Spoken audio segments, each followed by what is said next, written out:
Good morning বন্ধুরা, আজকে হচ্ছে আমাদের শিবরাত্রি। তো সকালটা শুরু হলো, দেখুন এখন বাজে সকাল 7টা। আমার সব কাজ হয়ে গেছে আর বাইরেও আলপনা দিয়ে নিয়েছি, যেরকম রোজই দিই আজকেও দিয়ে নিয়েছি।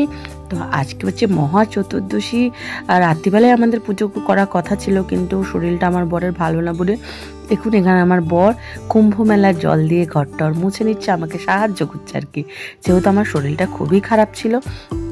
আর এখানে একটু জল জল করে মুছেছে ঘরটা, কিন্তু কোনো ব্যাপার না, আরে ছেলে মানুষ এটুখানি তো সাহায্য করছে, এটুখানি কে করে।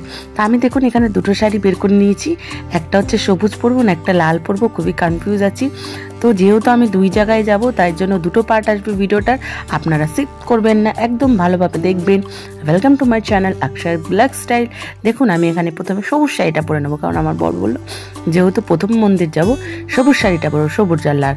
তার জন্য দেখুন সবুজ আর লাল শাড়ি পরে চান করে এখানে ঠাকুরের পুরো পুজো দিয়েছি। আর কি করে পুজো করি আমি, কি করে না করি, আর একটা ভিডিওতে আপনাদের কাছে চলে আসবে, নিশ্চয়ই আপনারাও সেরকমভাবে করবেন, আশা করি ফলটা ভালো পাবেন। আর আমার এখানে দেখুন আমার একেবারেই যেহেতু আমার কাছে শিবলিঙ্গ নেই, আমি ঘরে রাখি না, শিবলিঙ্গ রাখলে কি হয় না হয় সেটাও আমি পরের পার্টেই আপনাকে বলে দেব।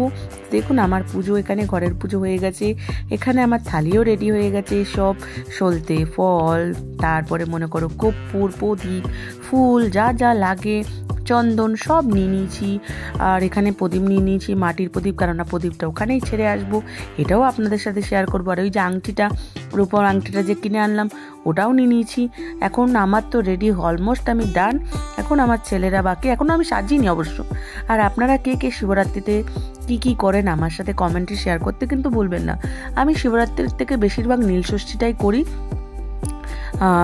নীলষষ্ঠীটাই করি, শিবরাত্রিটা খুব কম করি।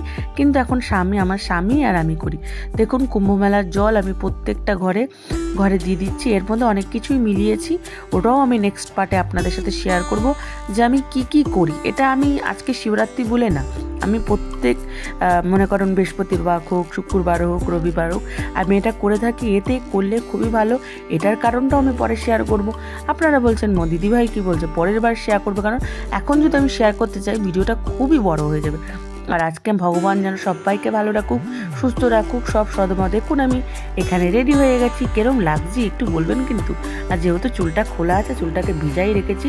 আর এখানে ছেলে সবাই রেডি, আবার এসে যেহেতু রেডি হতে হবে, তাই জন্য এখন আমি চুলটাকে শুকিয়ে নিচ্ছি, কারণ না তখন তো আমি খোপা করবো। আর যেহেতু এখন গোল্ড শাড়ি, সব কিছু গোল্ড পরতেই, আর আমি একটু সাজতেই ভালোবাসি সধবা।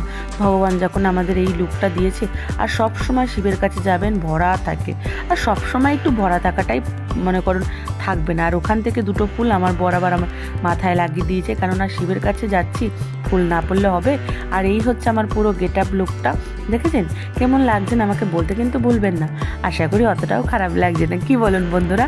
আর এই দেখুন আমি সারা বছর যেখানে আসি এই মন্দির চলে এসেছি, শিব মন্দির। এই মন্দিরটা খুবই পাওয়ারফুল, এখান থেকে আমি বাবার কাছে যা যা পেয়েছি সবই পাই। দেখুন সব মন্দিরই পাওয়ারফুল, তা বলে কি ঘরে চাইলে কি পাবো না, না, ভগবান সব জায়গায় থাকে। আমরা হচ্ছে ভক্তি দিয়ে চাওয়া হচ্ছে মেন।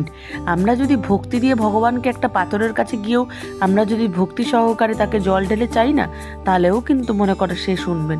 তো এখানে অন্নদান হবে কালকে শিবরাত্রির পরের দিনকে। আমরা কী করি, এখানে কিছুটা যেটুকানি সামর্থ্য সেটুকানি আমরা টাকা দেওয়ার চেষ্টা করি, বেশি তো পারি না, কিন্তু যেটুকুনি পারি আমরা চেষ্টা করি। আর এই যে আমি ভোলে বাবার কাছে চলে গেছি। নন্দী মহারাজ যখনই শিব ঠাকুরের কাছে যাবেন, নন্দী মহারাজকে কিন্তু আগে কানে কানে কিছু বলে নেবেন, কেননা আজকে তো আমাদের বাবা খুবই ব্যস্ত, তাই না। আমি ছোট থেকেই এটা জেনে এসেছি, যে আমাকে একজন বলেছিল নন্দী মহারাজকে যদি কানে কাছে কিছু বলা হয়, উনি নাকি শিবজি যদি ভুলেও যায়, বাবাকে নাকি উনি মনে করে দেয়, ওর জন্যই তো ওনার পাশে সবসময় থাকে। তার জন্য আমি সবসময় শিব ঠাকুরের প্রণাম করে পুজো করে নন্দী মহারাজকেও কিছু বলিনি। এখানে দেখুন স্বামী স্ত্রীরা পুজো করছি, এক মুঠ চাল নিয়ে ওই চালের উপরে আমরা জল দিই। চালটা নিলাম কেন এটাও পরের পাটে বলবো, কেন নেয়, কি করতে নেয়, কি করে দিয়ে পুজো দেয়। আর আমার গাছের বেলপাতা ছিল, ওই বেলপাতা দিয়েই আমরা বেলপাতা দিয়েছি। বেলপাতা আর আমার কিনতে হয়নি, এখানে না বেলপাতা কিনতে পাওয়া যায় না, তার জন্য আমি বাড়িতে একটা ছোট্ট গাছ রেখেছি। আর এখানে ফুল, জল, আমি না দুধ টুধ কিচ্ছু ঢালি না, আমি একেবারে সাদা প্লেন জল ঢালি। ভগবান বলেনি দুধ ঢালো, ভগবান বলেনি এই ঢালো, ভগবান বলেনি এই ঢালো। ভগবান আমাদের বলেছে ভক্তি করো, মানুষের সাহায্য করো, কর্মফল ভালো রাখো, তাহলেই আমি তোমার পাশে আছি। তুমি কর্ম করে যাও, আমি তোমার পাশে আছি। তুমি পাপ করে আমাকে পঞ্চামৃতম দিয়ে চান করাবে, তাতেই আমি তোমাকে ফল দিয়ে দেব না। তুমি যদি পুণ্য করেও আমাকে শুধু জল কেন, তুমি যদি ভক্তি করেও প্রণাম করো, তাহলেও কিন্তু সে তোমার সামনে সারাক্ষণ আছে। আর শিব ঠাকুরের দিন কি একদিনই? সারা বছর কি আমরা শিব পুজো করতে পারবো না? কিন্তু কি বলে, ওই যে জন্মদিন একদিন, বিবাহবার্ষিক একদিন, তার জন্মদিন একদিন, শিব পুজো একদিন, ওই একদিনেই দেখুন এত মন্দিরটা এত মানে ভিড়। সারা বছর মনে করেন এই মন্দিরে লোকও থাকে না, এরকম একটা ব্যাপার। তা আমি এই মন্দিরটা আসি কেন, আমার একটা সেন্টিমেন্ট, বিয়ের পর হোক, বিয়ের আগের থেকে হোক, এখান দেখুন আমার বড়ও কিন্তু বিয়ের আগে কোনোদিনও শিব পুজো কী বলতে জানতো না। বিয়ের পর আমি সব শিখিয়ে দিয়েছি। একটা ছেলে মানুষ কিন্তু বিয়ের আগে কিছুই জানে না, তার স্বামী মনে করো কিছুই যখন জানে না, তার বইয়ের কর্তব্য তার স্বামীকে সব কিছু শেখানো উচিত, তার স্বামীরও কর্তব্য বইয়ের সাথে সাথে সব কিছু শিখে নেওয়া উচিত। কিন্তু সংসারটা আমাদের দুজনের, যখন দুজনেরই দায়িত্ব আছে ভগবানের কাছে প্রার্থনা করা। এখানে একটা দেখুন আসলাম, এটা হচ্ছে নাগমাতা। যাদের বাচ্চা কাচ্চা নেই, যাদের মনে করেন বাচ্চা কাচ্চা হয় না, তারা এখানে এসে প্রণাম করে। যাদের খুব সংসারের কষ্ট থাকে, তারা এখানে এসে প্রণাম করে। স্বামী স্ত্রীর যদি কোনো অসুবিধা থাকে, তারা এখানে আসে। আমার যখন ছেলে পেটে ছিল তখন আমি এসেছিলাম, আমার ভাইয়ের বউয়ের যখন বাচ্চা কাচ্চা উঠছিল না, তখন এখানে এসেছিল। অনেক কিছু ফল পেয়েছি, আমি যদি বলতে যাই তার হয়তো শেষ হবে না। তার জন্য আপনাদের যাদের সংসারে যদি কোনো অসুবিধা থাকে, দূর থেকে একবার একটা প্রণাম করে দেখুনই না। যদি ভক্তি করে প্রণাম করেন, মা হয়তো আপনাকে নিশ্চয়ই আপনাদের আশা পূর্ণ করবেন। একবার করেই দেখুন না। তাই জন্য বলছি, ভক্তিতে ভগবান, ভক্তি না থাকলে কিছুই নেই। আমি এখানে এসেছি, মাকেও প্রণাম করে নিয়ে এক কাজে দু কাজ হয়ে যাবে। কেননা বলে না যে মা, মনে করো মা বাবা দুজনেই আমাদের ঠাকুর, তাই না? আমি সবাইকেই মানি না যে এই ঠাকুর ওই ঠাকুর বলে না, সব ঠাকুরকেই মানি। আমার ভক্তিতেই ভগবান। আমি কর্মফল করাচ্ছি, আমি চেষ্টা করি কর্ম করতে, কর্মের প্রতি আমি খুবই বিশ্বাসী। তাই জন্য এখানে আমার ছেলে ভিডিও করছে। আমার পুজোও শেষ, এখন বাজে বেলা 11টার মধ্যেই আমি পুজো শেষ করেছি। কিন্তু যেহেতু আজকে উপোস করেছি, খাবো না। আমার বড় করেছে, আপনারা বিশ্বাস করবেন না, আমার বড় ছেলেও করেছে। এখন থেকেই যদি আমি তাকে শেখাতে পারি, তাহলে ছেলের বউ আসলে সুবিধা হবে। দেখুন আমাদের এখানে পুজোও শেষ হয়ে গেছে, আমরা বাড়িতেও চলে এসেছি।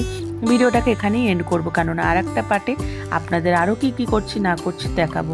তো এখানে দেখুন সাবু ভিজিয়ে রাখবো, যেহেতু আমার ছেলেও খাবে, আমি খাবো, আমার স্বামী খাবে, তার জন্য। ভিডিওটা কেমন লাগবে বলতে কিন্তু ভুলবেন না। আশা করি আপনাদের ভালো লাগবে, ভক্তি করে বলে যাবেন কিন্তু। হর হর মহাদেব। মহাদেব সবাইকে ভালো রাখুক, সুস্থ রাখুক, এটাই কামনা করি। আসছে বছর আবার যেন মহাদেবের পুজো নিয়ে আপনাদের সাথে আবার যেন ভিডিও করতে পারি, তাই না? আর আজকের ভিডিওটা কেমন লাগলো কমেন্ট করতে একদমই ভুলবেন না। আশা করি ভালো লেগেছে। ভিডিওটাকে শেয়ার করবেন, লাইক করবেন, সাবস্ক্রাইব করবেন। আর আপনাদের এত ভালোবাসা পেয়ে সত্যি নিজেকে নিজেও ধন্য মনে হয়। ভগবান সবাইকে ভালো রাখুক, সুস্থ রাখুক। আর ওই যে আংটিটা, ওটাও আমি পরে নিয়েছি। আর আসছে বছর আপনাদের বলবো এই আংটিটার দ্বারা কী ফল পেলাম, কী পেলাম না, তাই না? আশা করি আপনাদের ভালো লাগবে, তাই না? আপনারা কেমন আছেন সেটাও কিন্তু বলতে ভুলবেন না। আমার ভিডিওগুলো দেখলে আপনারা কি কিছু অন্তত শিখছেন, সেটাও কিন্তু আমাকে কমেন্ট করতে ভুলবেন না। আমি যেটুকানি জানি আপনাদের সাথে শেয়ার করার চেষ্টা করি। তা বাই বন্ধুরা, ভালো থাকবেন, সুস্থ থাকবেন, আর keep smile all time. Radhe Radhe.